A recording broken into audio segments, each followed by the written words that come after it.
Okay, so it's just after 12:30, so we'll go ahead and get started. I appreciate everyone spending their lunchtime with me today and tuning in. We're going to go over communicating securely, specifically through email and direct address. So my name is Catherine Anderson. I know I work with a lot of you in your practices. Others of you may work with one of our other coaches, like Jill, Nicole, or Jessica. All of us are with the CHEC practice support team. So at this time, if you don't mind muting your phone, if you haven't done so already, and for those of you just joining, if you don't mind just putting your name in the chat field, because we're going to make sure all these slides get out to you.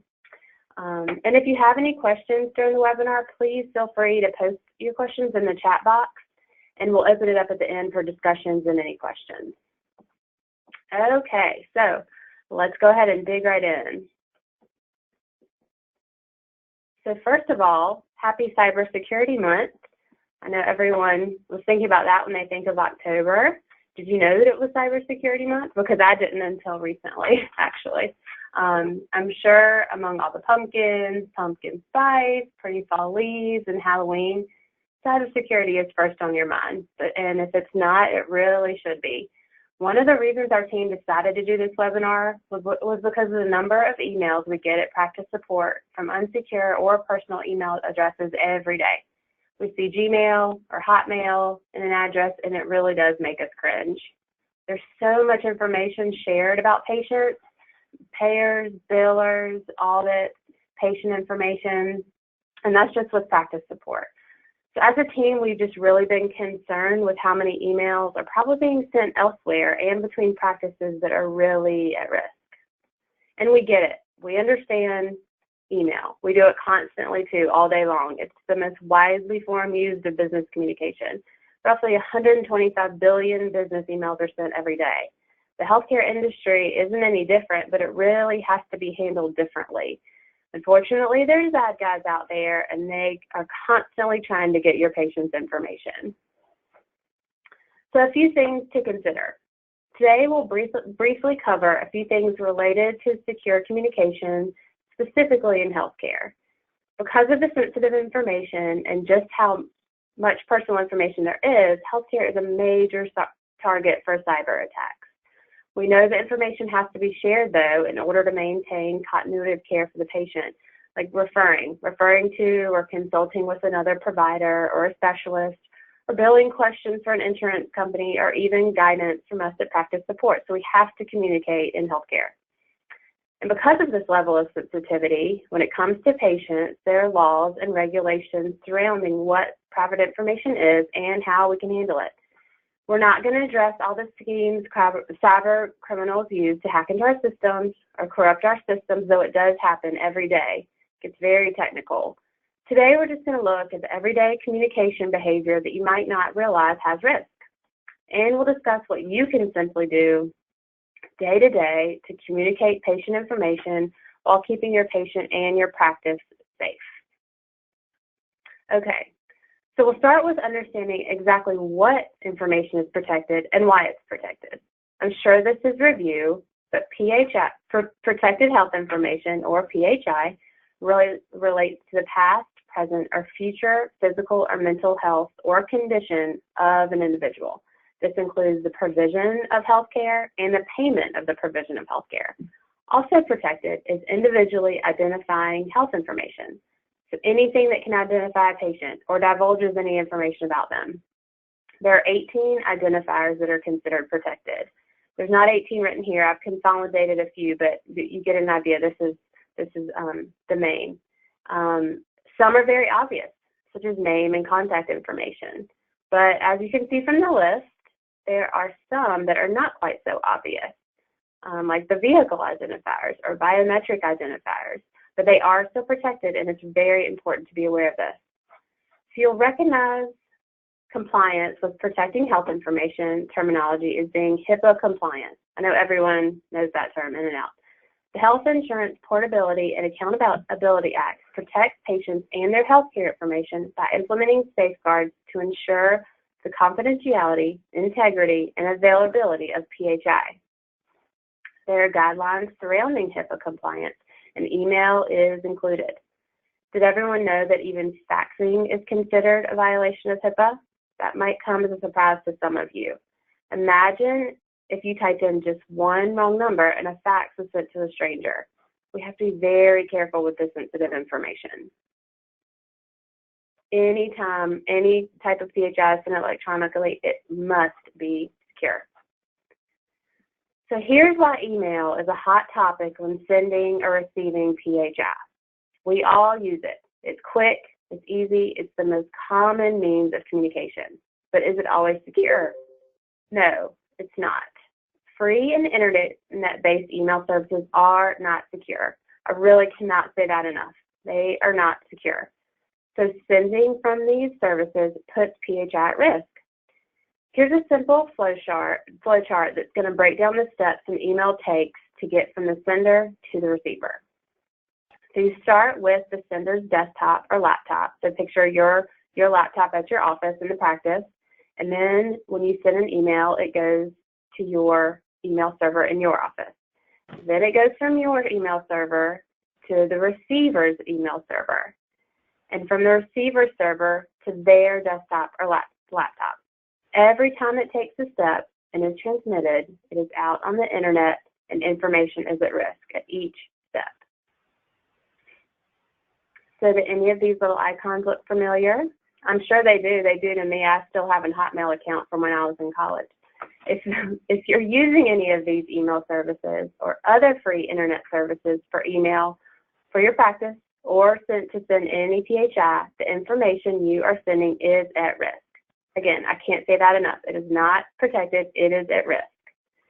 It may be you've used your own personal email or you've set up a general practice email account using one of these services.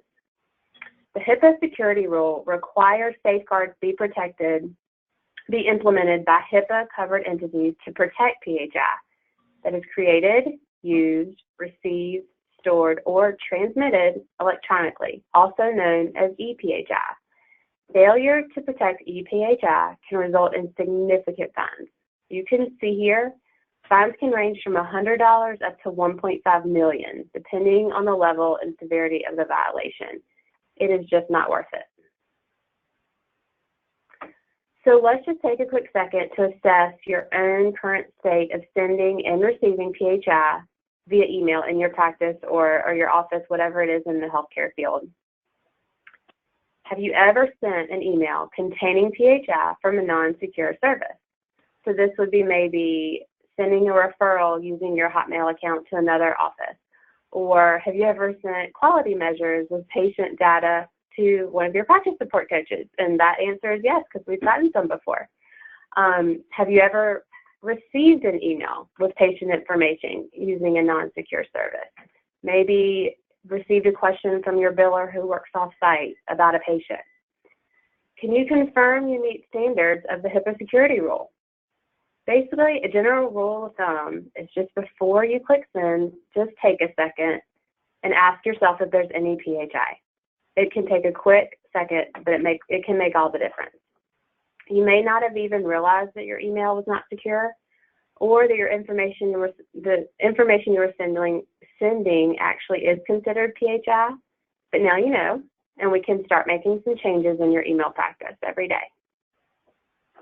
Okay, so you might be asking yourself, well, now what? Do I have to stop sending emails completely?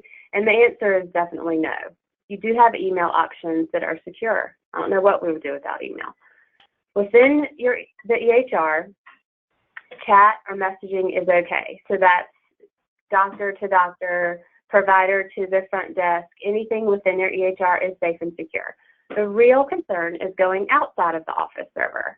It's understood that you have no control over how a patient or practice receives or sends emails. You're only responsible for your own practice emails to be sent and received securely. And as we mentioned before, and I'll say it again, avoid the free internet-based email services. These are the Hotmails, Gmails, Yahoos. They're common, they're easy to set up, but they can cause problems in the end. The best email option is using a secure cloud-based email service, which most likely will have a fee. There are numerous platforms layered with security of different levels. Office 365 is an example of a commonly used email service, and there's lots out there. it's best to ask an IT professional what's best for your practice or business. And just a reminder, when I say IT professional, I don't necessarily mean one of your friends who's good with computers. It's someone that is a true IT professional that knows about HIPAA, knows about healthcare compliance and healthcare secure messaging. It's important to choose the right person so you get the right answers. If you can't use a private, secure email service and an email contains PHI, you need to encrypt the message itself. This makes the message unreadable by essentially mixing up the words into a puzzle only the recipient with the key can solve. Trust me, I know encrypting can be a pain and can be time-consuming, but remember those big fines I mentioned before? Yes, encrypting is definitely worth it. There are encryption services out there, and advice on this purchase should be from your IT professional again. But encryption is also available in the free internet-based accounts. Even though we don't recommend them, if you have to send one, encrypt it. Each service has their own option for encryption. It's often under the security settings or options. Before sending it, just familiarize yourself with your email settings and test that it's sent securely, because everyone operates just a little bit differently. Right. No more emails. So while email is quick and accessible, there are other options for communication with patients and other practices.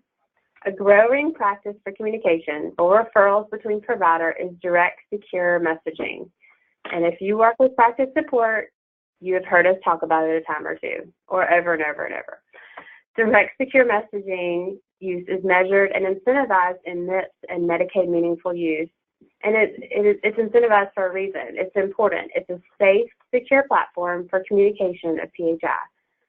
Direct, secure messaging is a HIPAA-compliant communication between electronic health records, meant for sending and receiving referrals, as well as additional information such as clinical summaries of care, emergency department discharge information, and labs. So basically, EHRs talking to each other. So do you know if you have a direct address in your HR, and do you even know what it is? Some people do, some people don't. It's not something that a lot of people are working with every day yet. But if you do know it, you should let your referrers know it and ask that they use it. It can help for incentive programs, and it can just help in best practice with communication. And you'll notice that this method is going to be used more and more in the near future, so it's best to just get started. For patient communication, use or encourage the use of the patient portal. Patient portals have the ability to securely transfer information between providers or between provider and patient.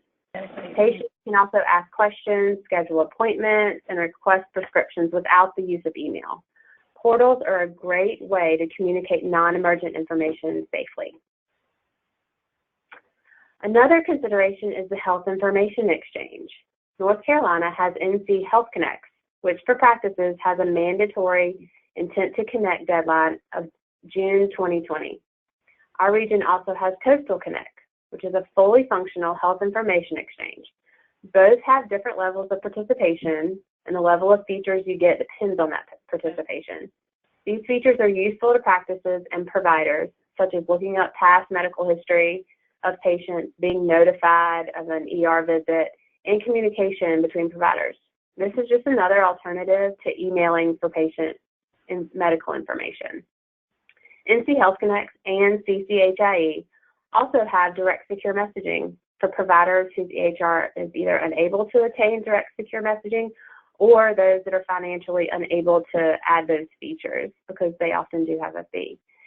Health information exchanges are a focus of AHEC, so coaches are available to help out or to provide education about them. All you have to do is ask. So here's just a few key takeaways and best practices when it comes to communication involving personal health information. A good starting point is to meet with an IT professional, like I said, a professional that's well-versed in computer security, preferably in healthcare. They can tell you how secure your communication is and give you advice on making secure changes. Also, something to remember for those of you attesting for MIPS especially is to make sure you've done your annual security risk assessment. Now is a great time, have a couple more months before the end of the year, so just a good reminder. Again, try to avoid the free internet-based email services in the practice. Personal use may be fine, but it really is not intended for PHI. If you have no choice for email services, make sure to encrypt your messages. Along those lines, also don't send mass emails. They can't be easily encrypted in mass form. For mass information, the portals are definitely a better option. And remember the alternative options, like the patient portal, like I said, a direct secure messaging, and the health information exchange. These are probably services that you have and you just don't realize that you have them, so you haven't used them. So it's definitely worth looking into. Lastly, and this should be obvious, never use social media to message patients or send PHI. These platforms are not secure at all. Even if it's a friend who is a patient at your practice, do not send any information over social media. So October, like I said, is Cybersecurity Month. It's a great time to ask yourself questions about email practices and consult with that well-versed IT professional about your practice's security. And most importantly, let's bring it back to the patient. Their health information is very sensitive and private. You focus so much time on keeping your patient safe, it's really important to treat their information and their privacy and safely too. Okay. I put a few links up here, ones that we've talked about, and these slides will be sent out, so you'll have those links. If anyone has any questions, please feel free to add them to the chat box. And if I don't know the answer, I can certainly find the answer for you and get back to you as soon as possible.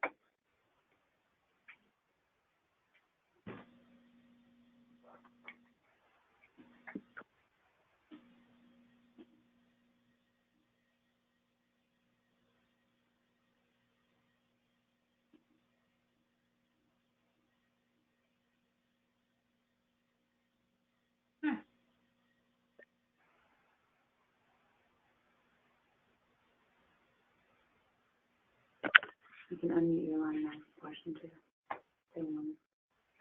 Can you make me the person? Who said that? No, you just say you can unmute. You can unmute your line also if you have a question. Catherine? Uh-huh. Are you going to cover anything about texting? I thought you were going to touch on that some. About what? Texting? Texting? Yeah. Texting? Not in this one. I mean, definitely it just shouldn't be done. No PHI should ever be text as well. Just general rule, we weren't going to focus on that one today, but general rule, no. I mean, if you're doing like a texting via your EMR or texting through a third-party vendor like Teletask. Well, that's through the portal, things that go through the portal, and I think we've talked about that, and we can talk about that offline on some of the things, but just in general, texting from a personal cell phone is not a good idea. Through a secure we're not talking about BYODs, bringing your own devices. We're talking about county-assigned cell phones or through an EMR vendor or through a third party like Teletask. Through an EMR vendor is fine. And then I think counties probably have their own policies as well. So that's something we can look into for sure. But through an EMR vendor is fine. Like going to a portal, sending out, yes, because those are secure.